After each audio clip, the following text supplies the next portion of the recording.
അല്ല, രണ്ടുപേരെ നമ്മൾ സംശയിച്ച് കസ്റ്റഡിയിൽ എടുത്തിട്ടുണ്ട്. അവരെ ചോദ്യം ചെയ്ത് വരികയാണ്.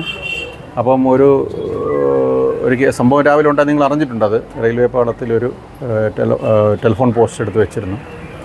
അതിനെക്കുറിച്ച് പോലീസ് വിശദമായിട്ട് അന്വേഷിച്ച് അതിന് കേസെടുക്കുന്നുണ്ട്. സംശയിച്ച് രണ്ടുപേരെ കൊണ്ടുവന്നിട്ടുണ്ട്. അവരെ വീണ്ടും ചോദ്യം ചെയ്ത് വരികയാണ്. എന്നിട്ട് വ്യക്തമായിട്ട് കാര്യങ്ങൾ പറയാൻ പറ്റുള്ളൂ. ഇവരുടെ പശ്ചാത്തലം എങ്ങനെയാണ്? ക്രിമിനൽ പശ്ചാത്തലമുള്ളവരാണ്? ക്രിമിനൽ ഹിസ്റ്ററി ഉള്ളവരാണ്. ഒരാൾ 11 കേസും ഒരാൾ 5 കേസും ഉണ്ട്, മുൻപ് കേസുണ്ട്. ഈ ചോദ്യം ചെയ്യൽ ഇവർ ഇതെന്ത് സമ്മതിക്കുക അങ്ങനെ എന്തെങ്കിലും ചെയ്തോ? അതിപ്പോൾ പറയാൻ പറ്റില്ല. അത് ചോദിച്ചു വരുന്നത്. പോലീസ് ആ സമയത്ത് അവിടെ പരിശോധന നടത്തിയിട്ടില്ല? അല്ല, പോലീസ് പരിശോധിച്ചിരുന്നു, സ്പോട്ടിൽ പോയിരുന്നു. ഞങ്ങൾ ഈ കാര്യങ്ങളൊക്കെ ഈ റെക്കോർഡ് ചെയ്ത ശേഷം പറയാം.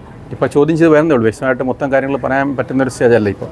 എനിവേ രണ്ടുപേര് കസ്റ്റഡിയിലുണ്ട്. അവരെ ചോദ്യം ചെയ്യുകയാണ്. പ്രതികൾ ലഹരി ഉപയോഗം അങ്ങനെ എന്തെങ്കിലും? ലഹരി ഉപയോഗിക്കുന്നവരാണ് അവർ. നന്നായിട്ട് മദ്യപിക്കുന്നവർ. ഇന്നലെ മദ്യപിച്ചിരുന്നു. അത് ഇപ്പം പറയാൻ പറ്റത്തില്ല.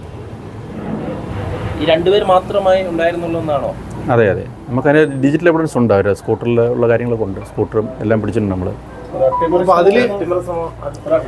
അതിപ്പോൾ അതിനെക്കുറിച്ച് ഇപ്പം ഒരു പറയാൻ പറ്റില്ല. നമ്മൾ ചോദ്യം ചെയ്ത ശേഷം നാളെ പറയാതെ. എത്ര പെർസെൻറ്റേജോളം ഇവർ പ്രതികളാണെന്നാണ് പോലീസിൻ്റെ ഒരു നിഗമനം? അതിപ്പോൾ പറയാൻ പറ്റില്ല.